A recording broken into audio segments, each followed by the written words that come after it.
Hi friends, welcome to Marichu Kitchen&Vlogs. இன்னைக்கு நம்ம பார்க்க போற ரெசிபி சால கருவாட்டு குழம்பு. இது எப்படி செய்யலாம்ங்கறத பார்க்கலாம். அதுக்கு முன்னாடி என்னோட சேனலை நீங்க புதுசா பார்க்கறீங்கன்னா மறக்காம Subscribe பண்ணிக்கோங்க. இந்த கருவாட்டு குழம்பு வந்து ரெகுலரா எங்க வீட்ல செய்யற மாதிரி வெஜிடபிள் போட்டு உங்களுக்கு செஞ்சு காமிக்கிறேன். குழம்பு செய்யிறதுக்கு ஒரு 10 கருவாடு மட்டும் எடுத்து வச்சி நல்லா க்ளீன் பண்ணி எடுத்து வச்சிருக்கேன். நெக்ஸ்ட் சாதம் வடிக்கிறதுக்கு அரிசி ஊற வச்சிருக்கேன். அப்புறம் வந்து குழம்புக்கு தேவையான அளவுக்கு புளி ஊற வச்சிருக்கேன். நெக்ஸ்ட் வந்து குழம்புக்கு தேவையான காய்கறிகள் எடுத்து வச்சிருக்கேன். இப்போ இத கட் பண்ணிரலாம். இதுக்கு வந்து 4 தக்காளி 2 கத்திரிக்காய் 1 உருளைக்கிழங்கு பாதி வாழைக்காய் பாதி முருங்கைக்காய் சேர்த்தா போதும். ஒரு 2 பச்சை மிளகாய் இவ்வளோ சேர்த்தா போதும். ஒரு மீடியம் சைஸ் வெங்காயம் வந்து தேங்காய் கூட சேர்த்து அரைக்கணும், அதுக்காக எடுத்து வச்சிருக்கேன். காய் எதையுமே சின்ன சின்னதாக கட் பண்ணக்கூடாது, கொஞ்சம் பெருசாகவே கட் பண்ணி தண்ணிக்குள்ளே போட்டு வச்சுக்கோங்க. இந்த சால கருவாட்டு குழம்பு வந்து எங்கள் ஊரில் ரொம்ப ஃபேமஸ். இந்த கருவாடு வந்து எங்கள் ஊரில் அதிகமாக கிடைக்கும். அதாவது எங்கள் திருநெல்வேலி டிஸ்ட்ரிக்டில் இந்த குழம்பு எங்கள் ஊரில் எப்படி செய்கிறாங்களோ அதே மாதிரி தான் உங்களுக்கு செஞ்சு காமிக்கிறேன். இது வந்து எங்கள் வீட்டில் ரெகுலராக செய்கிற மாதிரி தான் உங்களுக்கு செஞ்சு காமிக்கிறேன். ஃபஸ்ட்டு வந்து அரிசி நல்லா ஊறிட்டு இதை குக்கரில் வேக வச்சு எடுத்துடலாம். நெக்ஸ்ட் வந்து தேங்காய் பாதி மூடி அளவுக்கு திருவி எடுத்துக்கோங்க. ஓகே, தேங்காய் துருவியாச்சு. இதை மிக்ஸி ஜாரில் போட்டு நல்லா அரைச்சி எடுத்துக்கிடலாம். கூடவே ஒரு பல்லாரி வெங்காயம் சேர்த்து நல்லா மையாக அரைச்சி எடுத்துக்கோங்க. பாருங்கள், இந்த மாதிரி நல்லா ஃபைன் பேஸ்ட்டாக அரைச்சி எடுத்துக்கோங்க. நெக்ஸ்ட் வந்து குழம்பு ரெடி பண்ணிடலாம். ஃபஸ்ட்டு புளியை வந்து நல்லா கரைச்சி இந்த மாதிரி எடுத்துக்கோங்க. இப்போ வந்து நம்ம கட் பண்ணி வச்சுருந்த காய்கறிகள் எல்லாத்தையுமே இதில் ஆட் பண்ணிடலாம். அப்புறம் நம்ம அரைச்சி வச்சுருந்த மசாலாவையும் இதில் ஆட் பண்ணிக்கலாம்.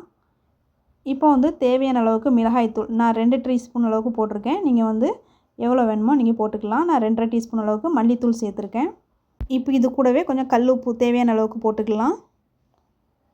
அப்புறம் கருவாடையும் இதோடய சேர்த்துட்டு தேவையான அளவுக்கு தண்ணி விட்டுக்கலாம்.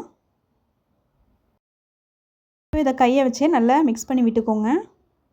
மசாலா எல்லாமே ஒன்று போல் மிக்ஸ் ஆகிற மாதிரி பார்த்துக்கோங்க. கூடவே கருவேப்பிலை ஒரு கொத்து போட்டுட்டு இப்போ அடுப்பில் வச்சுக்கலாம். இப்போ இதை மூடி வச்சு கொதிக்க விட்டுடலாம்.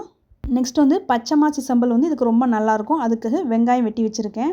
ஒரு பெரிய பல்லாரி வெங்காயம் எடுத்துக்கோங்க, இல்லைனா மீடியம் சைஸாக இருந்தால் 2 எடுத்துக்கோங்க. பச்சை மிளகா, அப்புறம் ஒரு கொத்து கருவேப்பிலை, எலுமிச்சப்பழம் வந்து பாதி அளவுக்கு எடுத்திருக்கேன். இதில் 1 டீஸ்பூன் மட்டும் சேர்த்தாலே போதும்.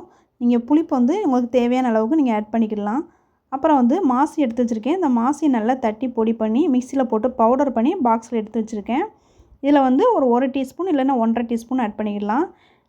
ஓகே, கருவாட்டு குழம்பு இப்போ திறந்து பார்த்துக்கலாம். இப்போ நல்லா கொதிக்க ஆரம்பிச்சிட்டு குழம்பு வந்து ஃபஸ்ட்டு கொதி வந்த பிறகு ஸ்டவ்வை சிம்மில் வச்சுட்டே ஒரு 1/4 மணி நேரம் இல்லைனா 20 நிமிஷம் சிம்மில் வச்சுட்டே கொதிக்க வைங்க. குழம்பு வந்து ரொம்ப திக்காகவும் இருக்கக்கூடாது, ரொம்ப தண்ணியாகவும் இருக்கக்கூடாது, மீடியம் ஸ்டேஜில் இருக்கிற மாதிரி பார்த்துக்கோங்க. ஃபைனலாக இதை தாளித்து விட்டுக்கலாம். வெந்தயம் கருவேப்பிலை வெங்காயம் போட்டு நல்லா பொன்னிறமாக வதக்கிட்டு தாளித்து விட்டுக்கோங்க. நல்லெண்ணெயில் தாளித்து விட்டுங்க, அப்போ தான் வந்து குழம்பு ரொம்ப டேஸ்ட்டாக இருக்கும்.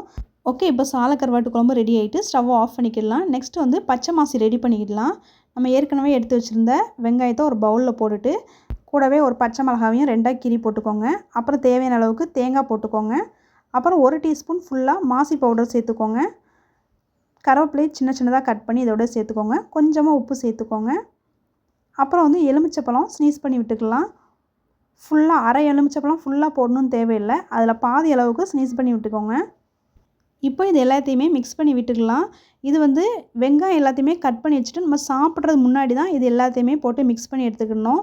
இதை நீங்கள் ஃபஸ்ட்டே மிக்ஸ் பண்ணி வச்சுருந்தீங்க அப்படின்னா வெங்காயத்துலேருந்து தண்ணி விட்டு அது டேஸ்ட் மாறிடும். அதனால் வந்து சாப்பிட்றதுக்கு முன்னாடி நீங்கள் மிக்ஸ் பண்ணி அப்புறம் சர்வ் பண்ணுங்கள், டேஸ்ட்டாக இருக்கும்.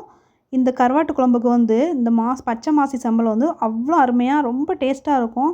கண்டிப்பாக இதை வீட்டில் ட்ரை பண்ணி பாருங்கள். ட்ரை பண்ணி பார்த்துட்டு எப்படி இருந்துச்சுன்னு சொல்லுங்கள். நான் கூடவே இதுக்கு அவிச்ச முட்டை வச்சுருந்தேன். இதில் வந்து எக் ஆம்லேட்டும் ரொம்ப நல்லாயிருக்கும். கண்டிப்பாக இது வீட்டில் ட்ரை பண்ணி பார்த்துட்டு எப்படி இருந்துச்சு சொல்லுங்கள். நான் மறுபடியும் வேறு ஒரு ரெசிபியில் உங்களை மீட் பண்ணுறேன். மறக்காமல் என்னுடைய சேனலை நீங்கள் சப்ஸ்கிரைப் பண்ணி வச்சுக்கோங்க. இது வரைக்கும் நீங்கள் வீடியோ வாட்ச் பண்ணதுக்கு தேங்க்யூ.